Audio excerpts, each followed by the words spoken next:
Hello and welcome back to another behind the scenes cake life vlog. This week we have one birthday cake and my last wedding fair of the year. So I'm delivering the birthday cake tomorrow. It's quite local, so not too far to go with it. I'll show you where I'm up to. But my wedding fair on Sunday is also another local one in Manchester. I haven't done a Manchester one before. This is my first one with this company as well, this brand. And I'm super excited. Hopefully get to meet lots of different couples, chat about all things, usually gothic. I am known for the more gothic stuff, which leads me on to this week's cake because it does have slightly gothic vibes. With that, you can probably guess what this is going to be. We have just finished the final coat of ganache, so the kitchen is always very messy at this stage. Ganaching is just so messy, but I'm going to clear all this up in a second because then we're going to get ready for the sugar paste. So I was going to film this as a tutorial, but now I am short on time. As usual, something always throws a spanner in the works and I have to move things around and I end up working cakes a little bit later than I like because it's actually Friday today and this is due tomorrow. So I just need to get on with it. However, I do already have a tutorial for a gravestone shaped cake and I will leave it linked below. It's built in exactly the same way and all I'm going to be doing is just decorating it as a gravestone instead of all the colourful Eddie Munson / Stranger Things vibe. So let's get cleaned up and then we'll get this covered. This is just a little bit of ganache I had left over from the gravestone and I have just melted it down, poured it into a bag, flattened it all out, folded it over, taped it up and written the date on it, and then I will carefully put this in the freezer because it is still very warm and liquidy at the moment. But you can freeze any leftover ganache. I freeze leftover ganache, leftover buttercream, and I pull it out. You know when you just need that little tiny bit to finish off a cake and you don't want to have to make a whole batch for it, you can just open this up, snap a little like corner off because it'll be frozen, so you just kind of snap a little corner off and defrost just the little bit you need and put this back in the freezer. But I also have it as well if I haven't needed to use it for a long time, so it's been there several months. It's also still good for things like this. So this is just a dummy cake, and where you've like taken past sugar paste off and put little holes in it and things, you'll see this one has like a seam running down it and it's not quite smooth enough to cover in sugar paste. You can use ganache to kind of fill all the holes in. So it never really goes to waste. There's always a use for it, just filling in holes, and then this is ready to cover in sugar paste then for wedding fairs or just maybe a dummy you want to learn a new technique on and things. Always save it.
I am finished by 3 p.m, which I am very happy about. And I loved how this one turned out as well. I adore texture. You know I love a good tin foil texture with my airbrush to bring it out. So this is purple and black themed. Here is our little bat. Here he is with his little shiny cheeks and his nose. That was just some purple luster I've had in my cupboard, waiting for an excuse to use it. So I just kind of did the very tops of his wings and his little cheeks there, just to match the rest of the purples on the cake really, rather than going like for the obvious pink. Here's the glowing candles and some quick artificial flowers just to finish it off and bring it together. Yeah, I've angled it just a very slight off to the right, just so you can see kind of the back of the grave. So it's going to kind of be displayed from this sort of angle. But all done, I'm going to box it up, and that one's now ready for delivery tomorrow. I'm then going to do the dreaded food shop. But I am still loving it because this Aldi is so close. We are around it in 2 seconds. And I need to pick up my cake bits for next week because I've got another cake next week. But I'm also making some little taster pots for the wedding fair I'm doing on Sunday. Now, I haven't done tasters of any sort for wedding fairs for years. I used to take free samples back in the day when everybody could afford to do that. They always went down really well. It was a good talking point. It made people come over. And then obviously I stopped doing them, like, because obviously we had COVID. There were no wedding fairs on. It's obviously got a lot more expensive to do. So all the previous wedding fairs I've done, like since COVID, there's been no taster samples. And what I've decided to do, by just looking at other people also doing wedding fairs, they're going down kind of the cake pot route or cake slice route, where people are able to still taste your cake, but you're also getting a little bit back in return. So say like they pay per slice or pay per cake pot. And I know that's not the same as getting a free sample.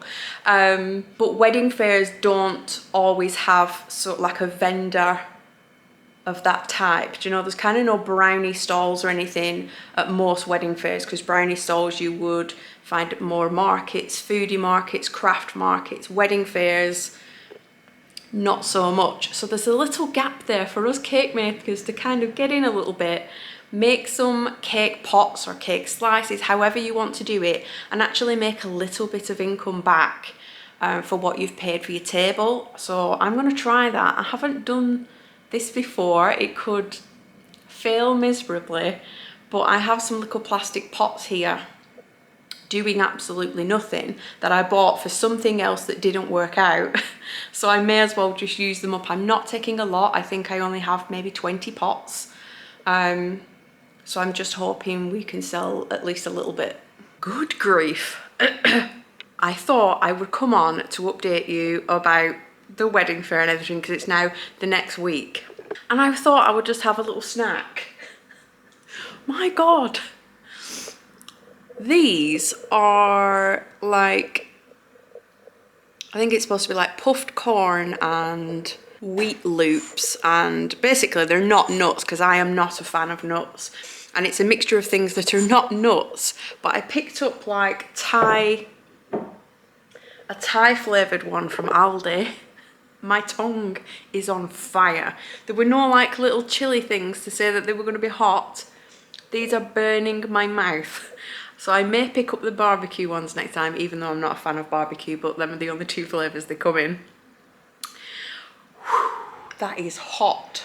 So to update you, the birthday cake got dropped off fine. They were still decorating the room when I got there. It was looking good. They were putting like roses out to match the cake, banners and things. Dropped that off, everything went fine. And then the next day was the wedding fair. I have not been to the monastery before. What a venue. It was gorgeous inside. I also got like a prime spot right in front, well, down the middle, which made the backdrop amazing. I took my black gothic cake as well to go on a separate table. And that was themed to the Helena music video by My Chemical Romance. I sold out of my cake pots. I am so chuffed about that. I only took 16 because I wasn't sure whether they were going to go, because I think there was another 2 cake makers there, and you just never know if they're going to be offering free samples, and you get people like, why am I going to pay for a cake pot when I can get a free piece of cake?